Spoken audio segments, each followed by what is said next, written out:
Today I want to talk about the Boltor Icarnon that is available in this week's Circuit Shop. And it's very good. It's a great, wonderful, just two thumbs up bullet hose weapon. I have a three forma build here, and I honestly don't use it that much. It's really not typically my cup of tea, but I do have it form it up. I like to have all the Incarnons maxed out as I can, and it's solid. It's a great bullet hose weapon. It sends out a ton of like projectiles that do tons of slash procs with a boatload of multi-shot, so it's very, very good. Force slash procs are always wonderful. And if I would compare it to like any other weapons in gaming, it's kind of like an AA-12 shotgun from like Call of Duty, if you're familiar with that. So it's a very fun weapon. It goes from, this rifle to like a crazy slash, just bullet hose down a hallway. So let me charge the Incarnate here if this guy stops staggering around. Oop. Went into the next guy. All right. There we go. And we should just shred through all these guys with no remorse whatsoever. Obviously, you can go for headshots. This thing does not care. You can do whatever you want with the Boltor Icarnon. It's just sending tons of flak at the enemies. It is a boatload of multi-shot and a boatload of slash procs with our viral. It is very good, I will say. So I'll just dive right in here to my Incarnon Perks selection before I talk about my build. Obviously, there's nothing you can pick here on Form 1. So straight here to Form 2. Hunter's Mantra, obviously I'm not making use of it on Mirage, but I'll talk about the other one in a second. If you use a channeled ability, off the top of my head, what's a channeled ability? Gloom from Sevagoth, and that's like subsumable anywhere on any Warframe. You could get these bonus stats plus 4 punch through and the bonus accuracy. Get that tight spread on your little slash projectiles.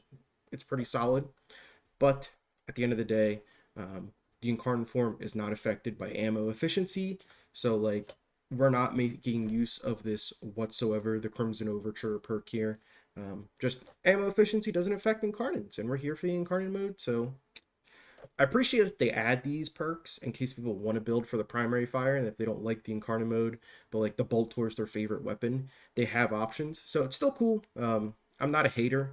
It's just not for this build.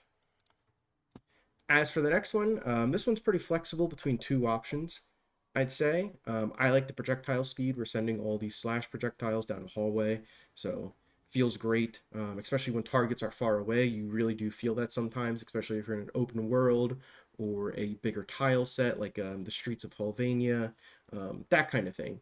So I like the bonus projectile speed. It feels nice. It feels good. Bonus magazine capacity only works on the base form, so we're not here for that.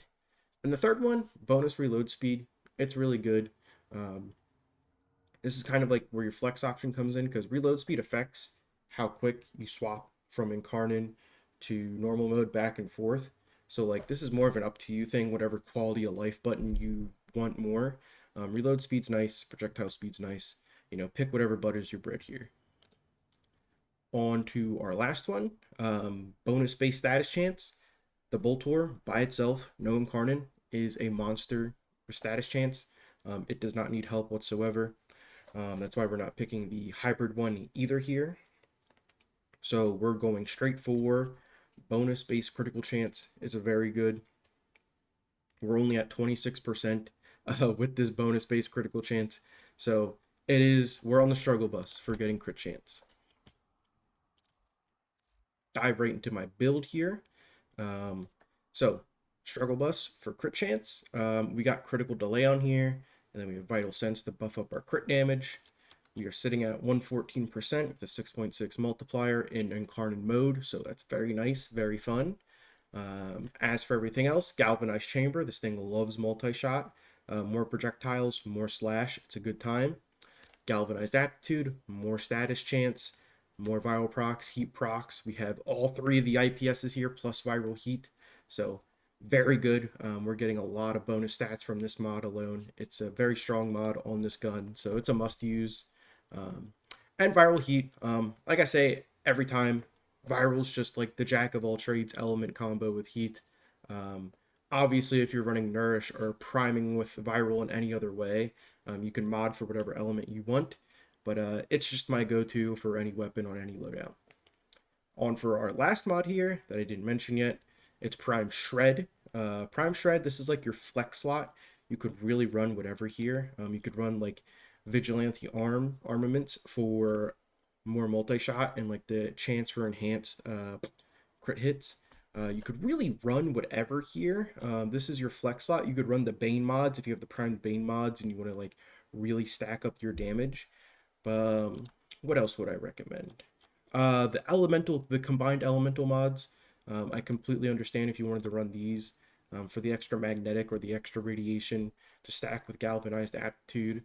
So yeah, Prime Shred, that's your flex slot. You can run whatever here and have a pretty good time. All right. And last but not least, Arcane Selection. I liked Merciless. This thing is just a flat cannon, murdering everything. I don't want to focus on headshots with Deadhead. Crux, the ammo efficiency only affects, the base form, so we're not getting anything out of that. That one we're not using. Dexterity is always something I recommend if you want to build around a melee first and then your weapons. So, and then the only other one I'd consider, Primary Frostbite is actually really good. You go Primary Frostbite, find somewhere to fit Insuration, probably in your slot, the shred slot. You put Insuration, and then you prime with Nourish. You subsume Nourish onto whatever warframe you're using with this, and it's a really potent combo. It's a lot to build around. You gotta change a decent bit, but it's very good. It's just as good as the normal build that I have here. So Primary Frostbite with Corrosive Cold, Prime with Nourish, and squeeze Insuration into your build. Just as viable. Those are like the two viable Boltor Icarnon builds, I'd say. But I'm just running the typical Primary Merciless Viral Heat hybrid setup today. And that's that. That's the build rundown. Those are the Incarnon perks, a little bit of a showcase. Now I'm going to hop into some Lewis Survival, my Death Cube Sentinel here. And gonna go chill there and kill some guys on the moon. So I'll see you there.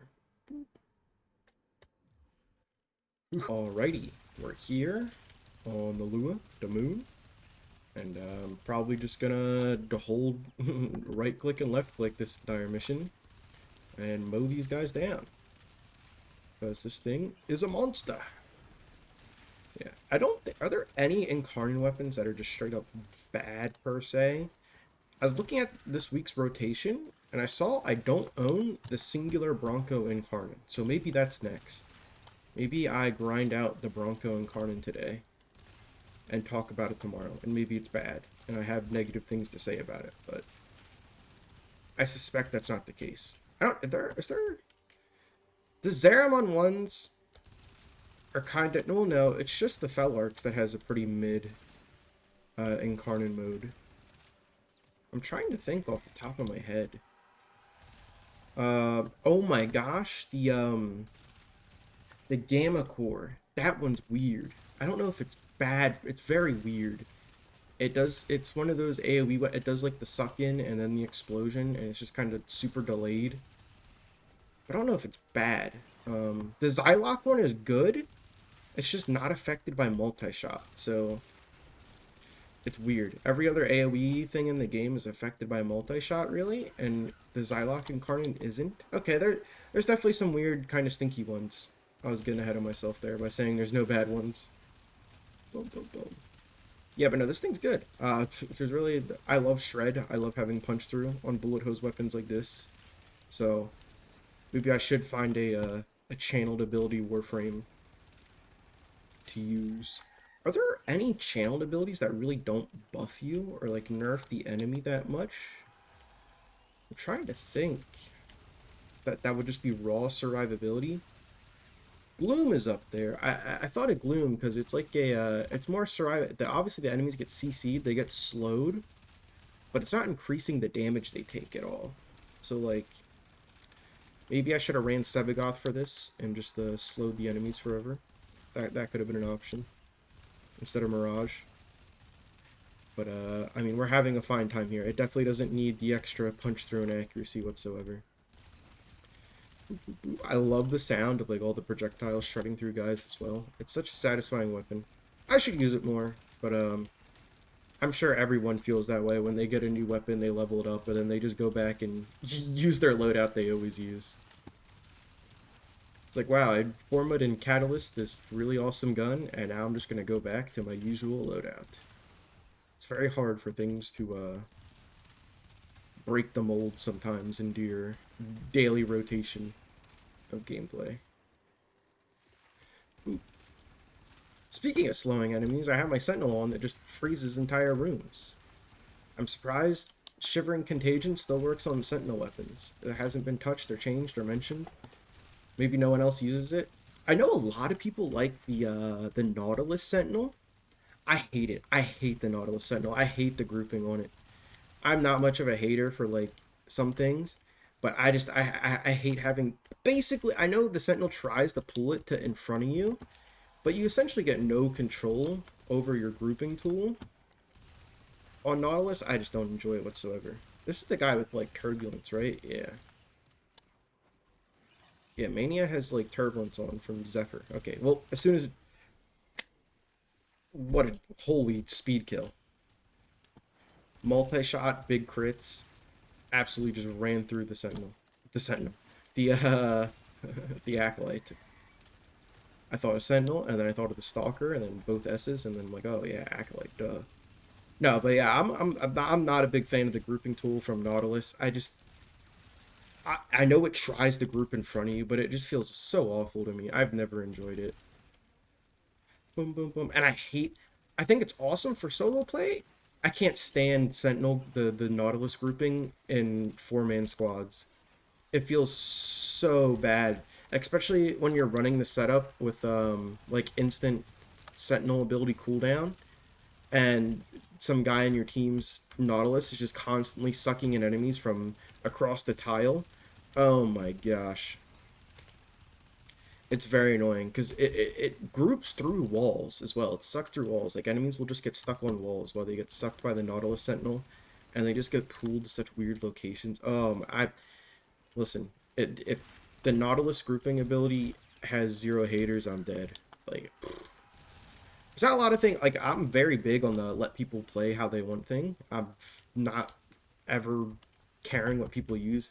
But if there's one singular thing that ticks me off, it's Nautilus grouping. I don't know why. Um, I'm just like, ooh, I am not a fan whatsoever. Just try and kill these Thrax here. Gone. I mean, yeah, if I was locked in a little bit more, I'm probably hitting 100 kpm, but I was ranting and flubbing my words. So that is it. That is the Boltor Icarnon. Obviously, it's a very easy weapon with, a great KPM on these kinds of missions, just firing down hallways. That is it for me. My Nautilus rant's over. The Boltor video's over. Get yourself one. I'm going to try out the Bronco tomorrow. Maybe get yourself a Bronco Incarnate instead after you see that. But yeah, I'm out of here. Adios. Bye.